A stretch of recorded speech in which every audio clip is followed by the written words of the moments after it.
오늘 말씀은 빌립보서 2장 1절로부터 4절까지 말씀입니다. 우리 함께 읽겠습니다. 그러므로 그리스도 안에 무슨 권면이나 사랑의 무슨 위로나 성령의 무슨 교제나 긍휼이나 자비가 있거든 마음을 같이하여 같은 사랑을 가지고 뜻을 합하여 한 마음을 품어 아무 일에든지 다툼이나 허영으로 하지 말고 오직 겸손한 마음으로 각각 자기보다 남을 낮게 여기고 각각 자기 일을 돌아볼 뿐더러 또한 각각 다른 사람의 일을 돌아보아 나의 기쁨을 충만케 하라. 아멘. 네. 사실 우리가 읽을 때 마지막 절에 나의 기쁨을 충만케 하라 라고 하는 것을 아주 이렇게 강조해서 읽어야 되는데 그렇게 읽지 못했네요. 제가 이제 헬라어 성경하고 한글 성경하고를 보다가 가장 이제 헷갈렸던 것은 무엇이냐면 헬라어 성경 2장 1절이면 한글 성경 2장 1절일 것 같죠. 네. 그랬으면 참 좋겠는데 이 언어라는 것이 반드시 또 그렇게 될 수가 없어요. 네, 우리말은 기쁨을 충만케 하라라고 하는 것이 이제 뭐 어떻게 하고 이럴 때는 저렇게 하고 저럴 때 어떻게 하고 해서 기쁨을 충만케 하라라고 하는 것인데 우리 2장 1절로부터 4절까지 한 문장이에요. 한 문장이기 때문에 한 문장에서 가장 주된 문장은 4절에 기쁨을 충만케 하라고 하는 명령이에요. 그러니까 기쁨을 충만케 하라 라고 되어 있으면서 어떻게 하고 라고 하는 말로 되어 있다는 거죠. 예, 원래 성경은. 근데 이제 한국어 성경은 한글 그 언어에 맞게 이렇게 번역을 한 것이죠. 근데 이제 기쁨을 충만케 하라 라고 하는 것이 이제 주문장이다 라고 이렇게 말씀을 드렸잖아요. 그러니까 어떤 면으로 보면 이제 항상 꼭 무슨 국어 시간인 것 같죠. 그래서 문법인 것 같은데 근데 결국은 그런 거 아니겠어요? 그러니까 말씀을 이렇게 쭉 이렇게 말씀해 놓으셨는데 그게 무슨 말씀인지 잘 못 알아듣고 내가 그냥 편한 대로 이해한다라고 한다면 그거는 말씀을 이해하는 사람의 근본적인 태도가 아니죠. 어떤 사람이 뭐 열심히 글을 썼어요. 소설을 썼어요. 그랬더니 나는 그 소설을 내가 읽고 싶은 대로 읽어. 네. 그럼 자기가 쓴 소설이죠. 자기가 쓴 소설도 아니면서 자기 마음대로 그렇게 읽어버리면 작가의 의도와는 아무런 상관없는 것이잖아요. 성경도 마찬가지예요. 그렇기 때문에 성경을 잘 읽어야 되죠.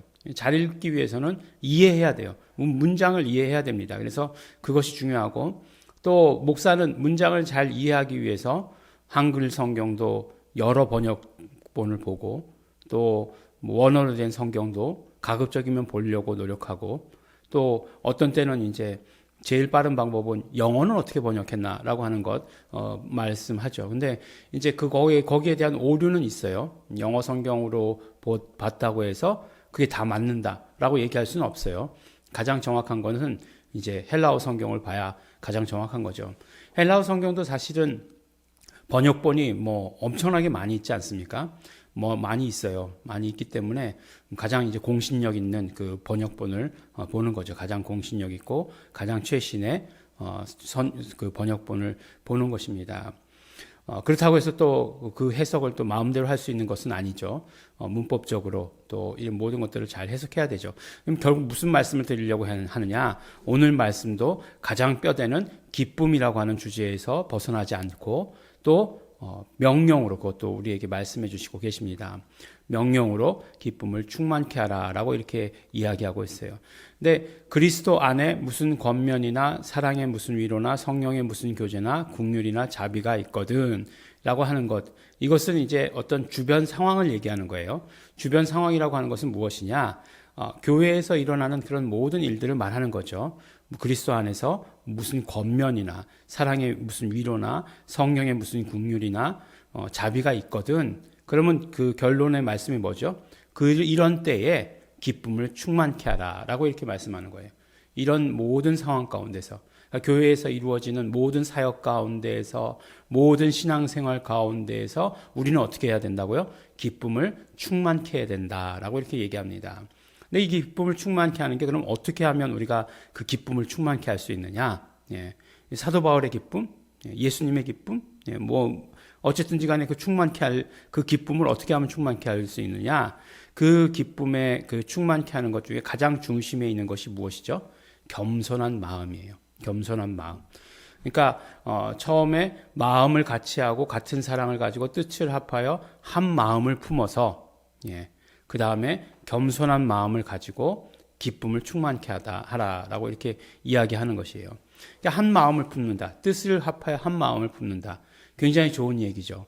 그렇지만 한 마음을 갖는다는 것은 그 모든 구성원들이 굉장히 노력해야 된다라고 하는 것을 의미합니다. 제가 이제 그 대학교에 올라가자마자 제일 처음 맡은 게 뭐냐면 주일학교 성가대를 맡았어요. 주일학교 성가대를 맡아가지고 꽤 오랜 시간 동안 이제 성가대를 했습니다. 잘 아는 건 없지만 이제 중고등부 성가대 때 이제 배운 거 가지고 하는 거죠. 성가대를 했어요. 근데 어쨌든 주일학교 성가대는 주로 이제 소프라노, 엘토죠. 남자애들이 있어도 남자애들은 엘토 하면 되고 하니까 소프라노, 엘토 이렇게 나눠서 해야 돼요. 근데 이게 이제 그러면 화음이잖아요. 화음을 맞춰야 돼요. 그러면 화음을 맞추기 위해서는 이게 상당히 쉽지 않습니다. 왜냐하면 목소리라는 것은 10명이 모이면 10명의 목소리가 다 다른 거잖아요. 우리 이렇게 뒤로 돌아 있어도 누가 얘기하면 누가 얘기했는지 다 알 수 있잖아요. 그만큼 목소리는 다 다른 것인데 그것이 하나로 합쳐지기 위해서는 굉장히 어려워요. 그렇기 때문에 자기 목소리를 다 내면 절대로 합창이 되지 않습니다. 10사람의 목소리가 다 합쳐지지 않아요. 자기가 가진 목소리에 3 정도만 내야 이렇게 합쳐질 수 있어요. 근데 그렇게 내기 위해서 그 훈련의 과정이 굉장히 쉽지 않습니다. 어려워요. 그래서 합창이라고 하는 것은 그런 마음을 합하는 게 먼저거든요. 그래서 마음을 합해서 합창에서는 또 지휘자가 또 절대적이죠. 굉장히 지휘자와 한 마음으로 이렇게 흘러가는 것 굉장히 중요하지 않습니까? 그러니까 어떤 노력이 필요하고 에너지가 필요해요. 그런 것들이 한 마음을 갖기 위해서 필요합니다. 그리고 겸손한 마음을 갖기 위해서는 첫 번째로 다툼이나 허영을 버려야 된다라고 이렇게 얘기하고 있어요. 다툼이나 허영 이렇게 얘기하니까 그렇지 겸손하기 위해서는 서로 싸우지 말고 그냥 주먹 다짐하는 거 그런 거 없어야지, 허영이 없어야지라고 이렇게 생각하기 쉬운데 이 성경에서 말씀하시는 이 다툼이라고 하는 그 단어의 뜻은 무엇이냐면 이기적인 것을 말하는 거예요. 이기적인 것. 자기 자신만 아는 것, 자기 자신만 돌아보는 것, 그것을 다툼이라고 얘기하고, 허영이라고 얘기하는 것은 구약에서 자주 사용되는 말인데 이 허영이라고 하는 것은 주로 어떠한 열매를 맺지 못하는 것을 허영이다라고 이렇게 얘기합니다. 그러니까 겸손한 마음이라고 하는 것은 결국 그 반대예요. 겸손한 마음이라고 하는 것은 오직 이타적인 마음, 그 다음에 또 어떤 열매를 맺을 수 있는 그런 것들을 말씀하는 거예요. 그래서 그 겸손한 마음의 첫 번째고, 그 다음에 두 번째로는 그 겸손한 마음의 두 번째는 여기도 나왔는데 자기보다 남을 낮게 여겨야 된다라고 이렇게 얘기합니다. 그러니까 자기보다 남을 낮게 여기고 자기 일을 돌아볼 뿐더러 남의 일을 돌아본다라고 하는 것은 결국 낮아짐을 더 선택한다는 얘기거든요. 이 낮아짐을 선택하는 것은 능력에서 나와요. 낮아짐을 선택하는 것은 높은 것이잖아요. 그러니까 원래 낮았어. 그럼 낮아짐을 선택한 게 아니죠. 내가 선택하는 게 아니죠. 근데 높은 데서 낮음을 선택하는 거죠. 높은 데서 낮음을 선택하는 거니까 그 높은 데서 낮음을 선택할 때에 그 위치 에너지 차에서 그 에너지가 나오는 거예요. 여러분들 이게 물리 같아서 어려운 얘기 같지만 우리 삶에 충분히 있는 그런 이야기들입니다. 어떤 얘기 할까요? 물레방아 예를 들어볼까요? 물레방아. 물레방아 잘 아시죠? 물레방아가 결국 무엇입니까? 높은 데 물을 보내서 낮은 곳으로 보내잖아요. 그러면 낮은 곳으로 보낼 때 그 물레방아를 돌리죠. 돌려서 그것을 가지고 방아도 찍고 그 다음에 이제 쉽게 요새 나오는 건 뭐죠? 전기를 만드는 거죠. 터빈을 돌려서 전기를 생산하게 하는 거죠. 그게 결국 위치 에너지를 이용한 것이에요. 어떤 물질이 위에 있다가 낮은 데로 내려올 때의 에너지를 변환시켜 주는 거죠. 어려운가요? 성경 말씀보다 더 어려운가요? 앞에 있는 사모가 이해를 하지 못하는 것 같아요. 그러니까 높은 데 있다가 낮은 데로 내려올 때 그 에너지가 있다는 거예요. 그 에너지가 바로 겸손한 마음이다라고 이렇게 이야기를 합니다. 이게 물리적으로 그렇다는 것이 아니라 결국 그렇다는 거예요. 그러면 우리가 높은 데 있었느냐? 결국 이거는 사실은 예수님에 대한 이야기죠. 예수님에 대한 이야기죠. 이제 5절부터 이제 나오는 이야기가 예수님에 대한 이야기인 것이 나오죠. 하나님의 본체시나 하나님과 동등됨을 취할 것으로 여기지 아니하시고 종의 형체를 가져. 이것이 결국 낮아짐의 근본적인 모습이고 겸손의 근본적인 모습이 되는 거죠. 그러니까 예수님에 대한 이야기지만 우리의 삶 가운데서도 그렇게 얘기할 수 있는 것은 무엇이냐면 우리도 결국은 신분이 뭐예요? 신분이 하나님의 자녀예요. 하나님의 자녀이기 때문에 충분히 높은 위치에 있다는 거죠.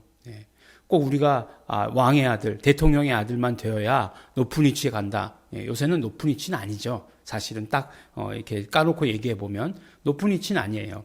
뭐 권력을 누릴 수 있는 위치도 아니에요. 요새 그렇게 해서 권력 누렸다가 큰일 나요. 지원금도 제대로 못 타먹어요. 뭐 지원금 다 타먹으면 욕 먹죠. 그런 거예요.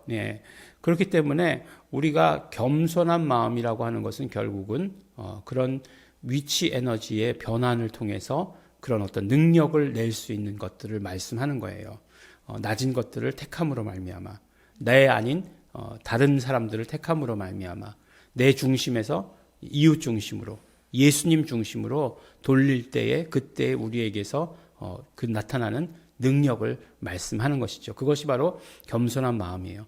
그것으로 인해서 어떻게 해야 된다고요? 기쁨을 충만케 할 수 있다. 충만케 한다라고 얘기하는 거예요. 대충 이렇게 기쁨의 수치를 조금 올려라 이렇게 말씀하지 않고 넘치게 해라 라고 이렇게 말씀해 주시고 계시는 것입니다. 나의 기쁨이라고 얘기하는 것은 분명히 뭐 사도 바울의 기쁨이겠죠.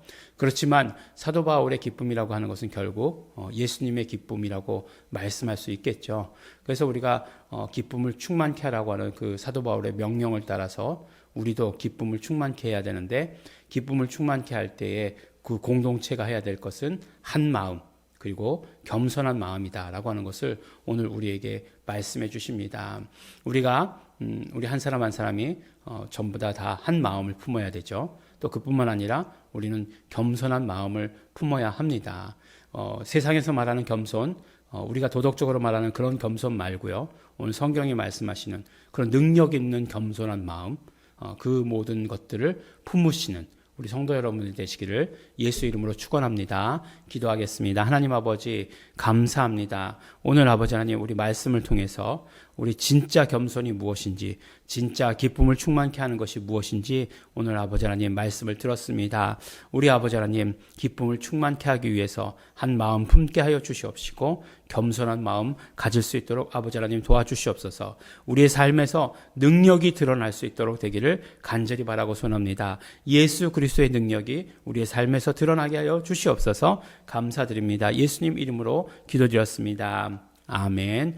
그러므로 우리 이 시간 기도하실 때 우리가 정말 능력 있는 삶 살기 위해서 성령님의 도우심 필요합니다. 성령님이시여 도와주시옵소서. 우리로 한 마음 되게 하여 주시옵소서. 복음 안에서 온전히 한 마음 되게 하여 주시옵시고 또 우리가 그러므로 겸손한 마음 가질 수 있도록 되기를 간절히 바라고 소원합니다. 예수 중심의 마음이 우리에게서 차고 넘치게 하여 주시옵시고 정말 우리가 열매 맺는 자 될 수 있도록 되기를 소원합니다. 성령님이시여 함께 하시옵소서. 우리 다 같이 통성으로 기도하시겠습니다.